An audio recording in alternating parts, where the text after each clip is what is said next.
नमस्कार, आप देख रहे हैं आज तक। आपके साथ मैं हूं अंजना। ओम कश्यप छोटा राजन तो गिरफ्त में है। दाऊद इब्राहिम का नंबर कब आएगा, सबकी नजर अब इस पर है। इस बीच आपको बता दें, छोटा राजन से जुड़ी अहम जानकारी मुंबई पुलिस के सूत्रों से आ रही है। सूत्रों की माने तो छोटा राजन पर दर्ज कुल 75 मामलों में से अभी केवल 15 मामलों में ही उस पर मुकदमा चलाया जाएगा। जिन 15 मामलों में ट्रायल किया जाने की बात सामने आ रही है, वो सभी मामले साल 1990 के बाद के हैं। सूत्रों से यह भी पता लगा है कि साल 1990 से पहले के मामलों में राजन के खिलाफ जांच एजेंसी के पास सबूतों का अभाव है। इसीलिए फिलहाल केवल उन मामलों में ट्रायल चलाया जाएगा जिनमें जांच एजेंसी के हाथ मजबूत है। इन मामलों में फर्जी पासपोर्ट का मामला भी शामिल है। तो 75 में से 15 कुल ऐसे केस हैं जिस पर जल्द से जल्द ट्रायल की शुरुआत।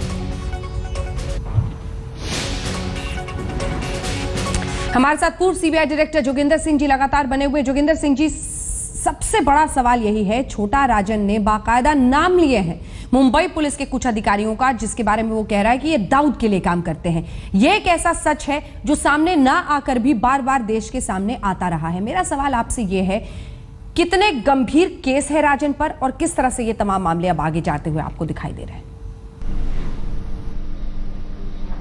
नहीं, देखिए साहब, ये तो मैंने तो फाइलें देखी नहीं है। वो फाइलें हैं स्टेट पुलिस की, और ये कह देना कि ये तो बॉम्बे पुलिस ही बता सकती है कितनी फाइलें हैं, कितने पेपर्स हैं उनके पास। दूसरी बात ये है, ये कंडेम करने का बड़ा अच्छा तरीका है।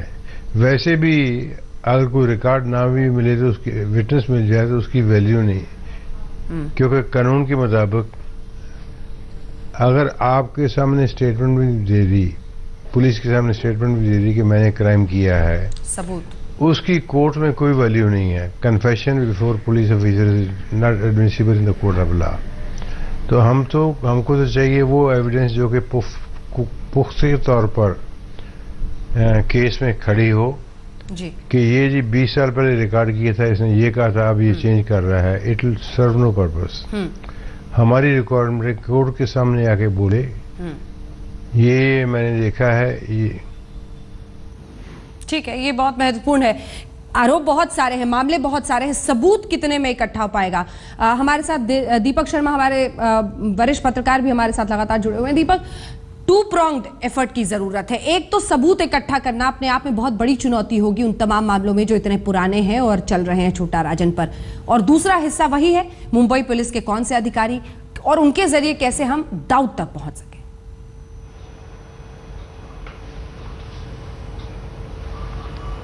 देखिए अंजना, बहुत संक्षेप में और बहुत सपाट, बहुत साफ में बोलना चाहूँगा कि पिछले 13-14 सालों से जब अजीत डोवाल स्पेशल डायरेक्टर थे इंटेलिजेंस ब्यूरो के, तब से वो जो आईबी का ऑपरेशन सेल है, वहाँ पर उन्होंने एक अंडरवर्ल्ड सेल बनाया और पूरी कोशिश उनकी थी और कई अटेम्प्ट भी किए।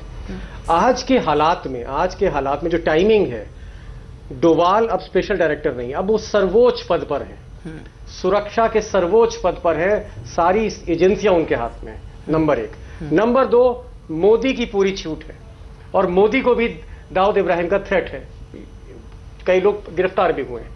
मोदी की छूट है, नंबर 2। और नंबर 3, मुट्ठी में कौन है?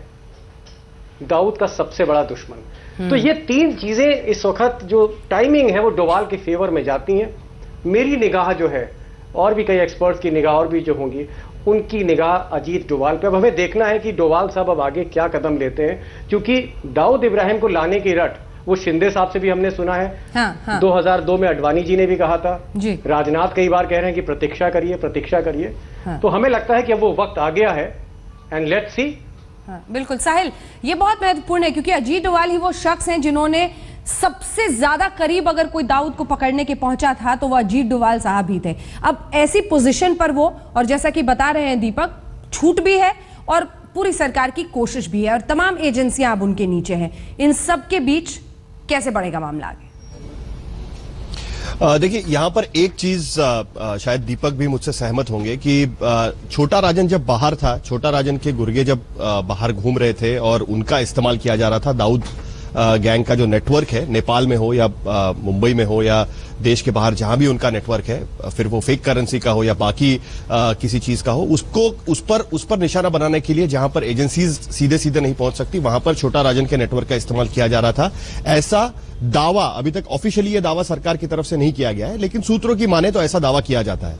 अब छोटा राजन की गैंग की अगर हम बात करें तो जो उसके करीबी लोग थे, जो संतोष शेट्टी है, विजय शेट्टी है, गुरु साटम है, वो एक एक करके छोटा राजन से अलग अलग होते गए। छोटा राजन की गैंग कमजोर पड़ चुकी थी। छोटा राजन ने यह आरोप कई बार किया हुआ है कि मुंबई पुलिस मेरी गैंग कमजोर कर रही है, और ऐसे में छोटा राजन का इस्तेमाल क्या अब सिक्योरिटी एजेंसीज को उस तरीके से रहा था जैसे पहले उसने इस्तेमाल किया था? क्या ये एक कारण है उसके प्रत्यार्पण का कि इतने आसानी से वो पकड़ा गया और उसको भारत लाया गया? या दूसरा उसमें कारण ये हम पकड़ सकते हैं कि जब वो बाहर था तब वो ज्यादा इस्तेमाल किया जा सकता था, अब गिरफ्त में आने के बाद वो किस तरीके से इस्तेमाल होगा, इस पर एक तरीके से सवाल या निशान है।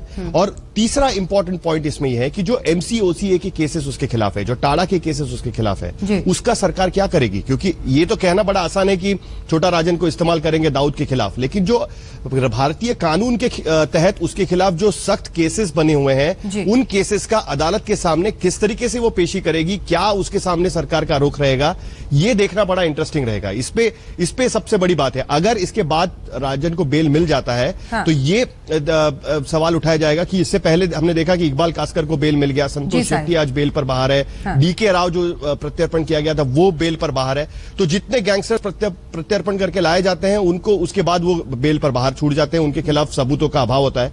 तो क्या राजन के साथ भी यही होगा या जानबूझकर वो किया जाएगा? ये सारे सवाल इसमें उठते हैं। तो ये काफी आसान नहीं रहेगा, क्योंकि ये ऑपरेशन जो है वो पीछे चलते हैं, ओपनली सामने आकर ये किए नहीं जाते। तो ये सारी विरोधाभास में किस तरीके से सरकार काम करेगी, एजेंसीज काम करेगी, ये देखना बड़ा इंटरेस्टिंग है। बहुत महत्वपूर्ण है, और ये ऐसा ना हो इसकी सबसे बड़ी चुनौती वहीं पर है शिवेन, जहां पर आप हैं CBI हेडक्वार्टर से, जहां पर पूछताछ हो रही है। रॉ और IB के अधिकारी भी पूछताछ करेंगे छोटा राजन से। आपके पास मैं आऊंगी शिवेन, लेकिन उससे पहले अपने दर्शकों को ये रिपोर्ट दिखानी है। छोटा राजन की गिरफ्तारी के बाद जांच एजेंसीज को उम्मीद है उससे दाऊद इब्राहिम के बारे में अहम जानकारियां मिलेंगी। बाली में छोटा राजन का लैपटॉप, मोबाइल, सब कुछ जब्त किया गया है। लैपटॉप और मोबाइल की जांच से दाऊद के देशी विदेशी तमाम नेटवर्क सहित उसके धंधों का, तमाम पतों का ठिकाना का ब्यौरा भी मिलने की उम्मीद है।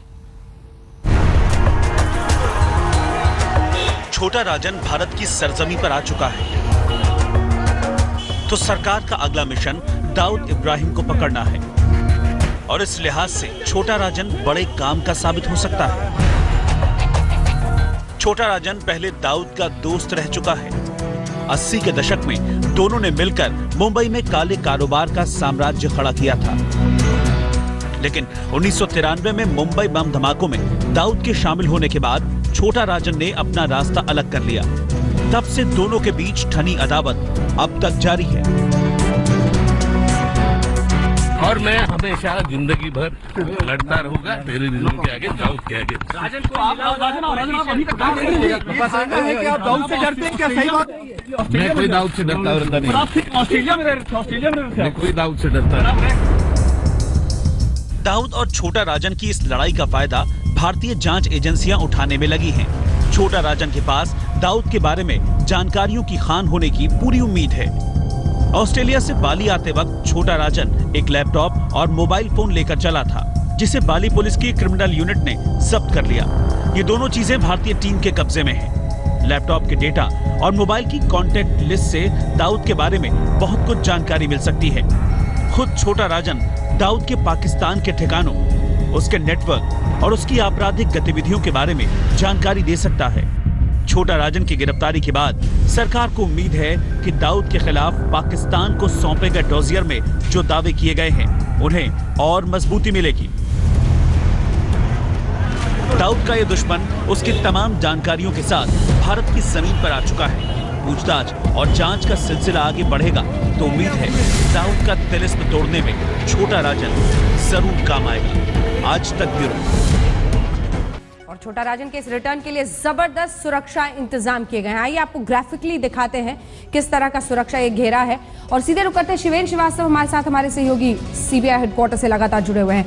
जबरदस्त सुरक्षा, और चाहेंगे किस तरह से दिल्ली पुलिस आउटर में, फिर दूसरे घेरे में CISF जवान है, उसके बाद एक तमाम घेरे बनाए गए हैं, 50 CISF के कमांडोज उसके बाद है। विस्तार से आप बताएं शिवेन। देखिए, ये सुरक्षा को लेकर के, छोटा राजन की सुरक्षा को लेकर के सबसे ज़्यादा चिंता थी।